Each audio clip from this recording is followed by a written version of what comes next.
Je suis installée au nord de Lyon, à 50 km au nord de Lyon, aux portes du Beaujolais. Je suis thérapeute spécialisée dans des problématiques d'estime de soi et de reconnexion à son image corporelle. Mon client idéal, ce sont des femmes, bon, ça peut être aussi des hommes, mais la majeure partie du temps, ce sont des femmes qui ont un problème de surpoids, qui ont mis le doigt sur le fait que les émotions avaient un lien avec leur comportement alimentaire. Alors le problème, c'est un problème de mal-être par rapport au poids, un problème de mal-être par rapport à l'image corporelle, un problème autour de l'alimentation. Donc elles ont compris que ce sont les émotions qui peuvent être le stress, l'ennui, la colère, la tristesse, la solitude, qui les poussent à ouvrir le placard pour trouver du réconfort.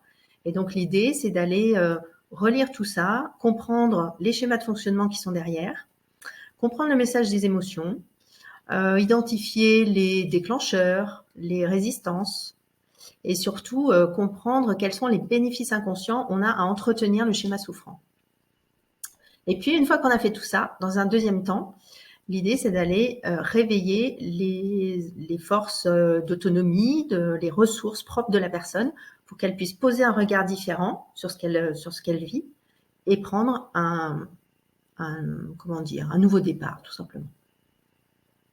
Alors les symptômes, on l'a dit effectivement, c'est un problème de surpoids. Donc ce sont des personnes qui ont fait des régimes toute leur vie et rien ne tient dans le temps. Ce sont des personnes qui ont du mal à se voir dans la glace et dans les photos, sur les photos.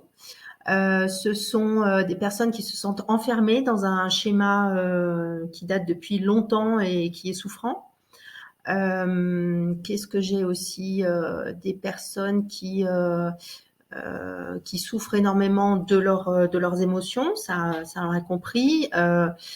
Voilà, c'est je crois, et surtout un gros ras-le-bol qui est commun à tout le monde et une envie d'arriver à prendre un nouveau départ.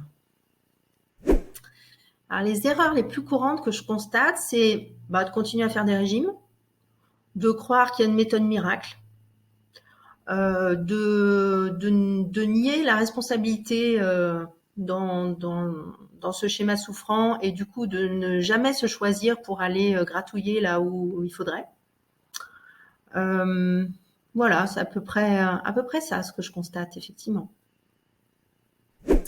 Alors le bon conseil, oui, c'est de se dire que la solution au tracas de la vie quotidienne n'est pas dans le placard, il n'est pas dans les chips ou le chocolat, et que je les invite à faire un stop, un temps de pause sur la seconde qui consiste à faire un choix inconscient d'aller ouvrir le placard pour trouver les chips ou le chocolat.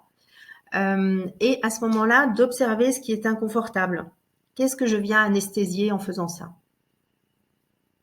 Alors oui, à toutes les personnes qui se retrouvent dans ce profil-là, j'aimerais pouvoir leur offrir un atelier de cuisine-thérapie d'1 heure. La cuisine-thérapie, c'est un dérivé de l'art-thérapie et grâce à des ingrédients culinaires et de la créativité sans recette, on arrive à accéder à des messages qui sont de l'ordre de l'inconscient. Donc on commence une introspection personnelle sur le schéma d'enfermement dans lequel on est. Alors j'aurais aimé que tu me poses la question de savoir comment je m'y prends, avec quels outils je travaille.